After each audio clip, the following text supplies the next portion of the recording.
नाज़रीन, उस्ताद मरहूम अला बख्श कीरियो जी पहिरीं वरसी जे मौक़े ते ॻोठ मजीद कीरियो में तेज़ियती मेड़ाको थी गुज़रियो। उन मौक़े ते तेज़ियती मेड़ाके खे सरदार अब्दुल सत्तार कीरियो, मरहूम उस्ताद अला बख्श जो पुट निसार अहमद कीरियो, मोहम्मद सालिह कीरियो, मीडिया सेंटर जे सदर कुर्बान उमरानी, सीनियर सहाफ़ी काज़ी जावेद सनाई, उस्ताद अरबाब अली परयाग, उस्ताद ग़ुलाम नबी कीरियो, उस्ताद ग़ुलाम मुस्तफ़ा कीरियो, अदीब असद कीरियो, अली बख्श कीरियो ऐं ॿियनि पारां ख़ेसि लफ़्ज़नि जी भेटा पेश कई। उन मौक़े ते मरहूम उस्ताद अला बख्श कीरियो जे मोहबी पुट निसार अहमद कीरियो खे पग ॿधाई वई। पग जो पहिरियों वर सरदार अब्दुल सत्तार कीरियो ॾिनो, जॾहिं त ॿिया वर बिरादरी जे वेझे अज़ीज़नि ऐं दोस्तनि ऐं इलाइक़े जे चङे मुड़ुसनि ॾिना।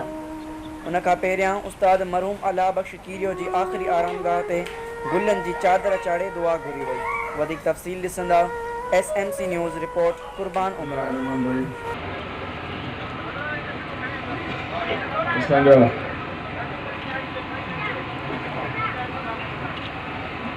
बिरादरी जा भाइयों, ॿियनि बिरादरियुनि जा मोज़िज़ीन, बुज़ुर्गान, नौजवान, निसार अहमद, मोहम्मद सालेह ऐं ॿिया असांजा ओड़े पाड़े जा दोस्तो, अस्सलाम वालेकुम।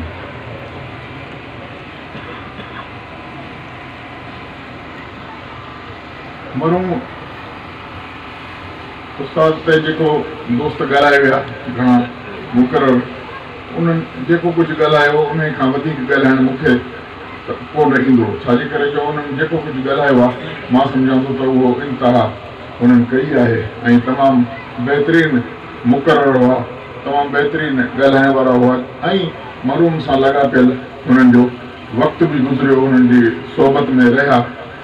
मुंहिंजो मरहूम सां तालुक़ु कीरिया बिरादरी जे हिसाब सां, निसार अहमद जे वालिद जे हिसाब सां हिकिड़े शफ़ीक ऐं उन्हनि खे भेटा ॾियण जे लाइ सिर्फ़ु इहे दोस्तनि खे अर्ज़ु कंदुसि त उन्हनि जे लाइ 4 कुल पढ़ो ऐं मूंसां गॾु दुआ घुरे, मुंहिंजी मग़फ़िरत जे लाइ दुआ। असांजा उन्हनि जा औलाद PhD तरफ़ वञी रहियो आहे ऐं इंशाअल्लाह ताला असां उन पंहिंजे दादे जी छॾियल चिरग खे ऐं अॼु आउं ऐलान थो कयां त इंडस त असांजी हूअं ई असांजी पंहिंजी तनज़ीम आहे, पर आउं बाबा जे नाले सां फाउंडेशन ठाहींदुसि ऐं जंहिंजो पूरो साल ऐं मजीद कीरो थियो जे इलाइक़े में कमु कंदुसि अला बख्श फाउंडेशन जे नाले सां।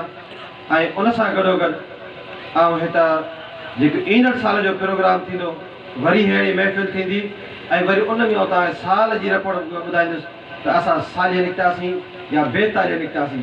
ऐं ख़ुदा रा तव्हां इहो आहे त जिते बि जेकॾहिं असांजी ग़लती ॾिसो त जेकॾहिं तव्हां मुनासिबु सम्झो त असांखे 4 पादर जेका तव्हां मूंखे हणी बि छॾिया तव्हां सम्झो त तव्हां मूं ते मुंहिंजो अहसान कयो आहे ऐं मूंखे तव्हां पंहिंजो पास उन बाबा जी छॾियल जेको तव्हां हज़ारे शागिर्द आहियो उन तरफ़ धिकिया त तूं ग़लति पोइ वञी।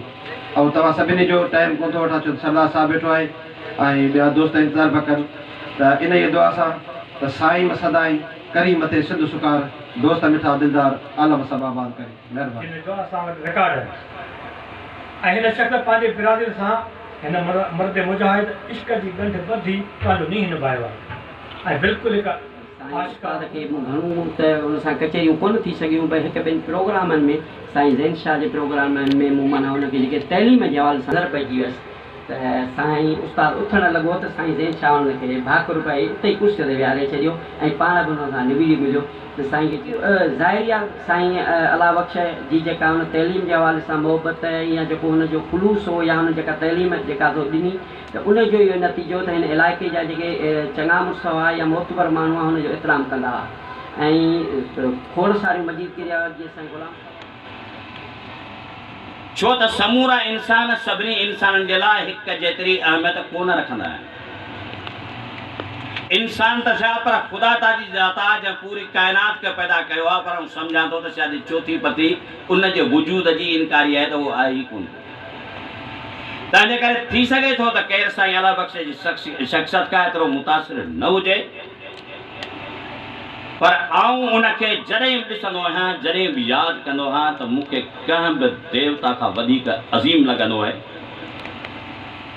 हुनजे मिलण जो अंदाज़ इहो हुयो जॾहिं भाकुर पाए मिलंदो हो त उन महिल महसूसु निसार ईअं थींदो हो त ॼण ठटे जो रेशम भाकुरनि में भरिजी वियो ऐं हुनजे चपनि ते जेका मुर्क ईंदी कारी सावा मुर्क ईअं हूंदी जो मासूम ॿारनि जे चपनि ते माउ जी थञ हारजी वेंदी आहे इन तरीक़े जी मुर्क हुनजे चपनि ते। त साईं अला बख़्श सां मुंहिंजी वाक़िफ़ियत पेटे अलफ़ में अचण खां पोइ थी। अॻु में साईं सां असांजी मेल मुलाक़ात न हुई। 1999 खां पोइ आउं पेटल में आयुसि स्कूलनि में अचण वञण जे सिलसिले जे करे साईं सां काफ़ी मुलाक़ातूं थियूं। जो साईं अल्लाह बख़्श खे यादि करण जो ॾींहुं आहे ऐं यकीनन ज़िंदा क़ौमूं जेके आहिनि से पंहिंजनि असलाफ़नि खे पंहिंजनि बुज़ुर्गनि खे पंहिंजनि किरदारनि खे यादि कंदियूं आहिनि। इन करे ख़ुशी थिए पई त मां इहे खणी चवां त लतीफ़ साईं जो जेको बैत आहे छा चए हली जायूं माउरूं संदियूं सालिहनि महशर जे मैदान में तिनी ॾाज मिलनि ॿियनि वेचारनि उन्हनि किरदारनि मां हुयो जिन पंहिंजे इलाइक़े में पंहिंजे तर में तहरीम जे वाधारे लाइ तमामु वॾो कमु कयो। पढ़ायो उन पढ़ाइण दौरान मूंखे 22 चुटूं पयूं सिंधीअ में। उन मूंखे 22 सोटियूं हुयूं। तव्हां यादि रखो ॾिसो था त उन टाइम में मुंहिंजी उमिरि छा हुई। 5 साल पहिरियों पढ़ण वारा 2 साल ॿिया 7 साल जो ॿार आहियां ऐं मूंखे 22 सोटियूं हुन कशे वायूं।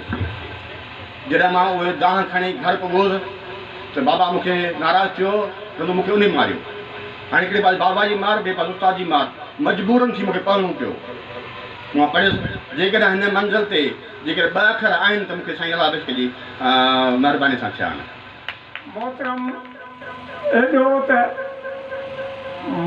मोहतरम इंसान हुयो, एॾो त बहितरीनु इंसान हुयो जो मां छा तव्हांखे ॿुधायां त साईंअ में कहिड़ियूं कहिड़ियूं ख़ूबियूं हुयूं।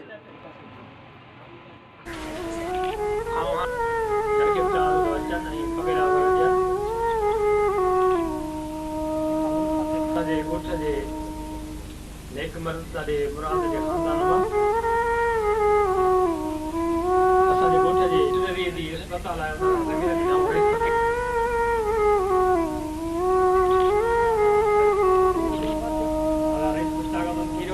साईं पांडी खान खीरो ऐं ॾाढा फ़रीद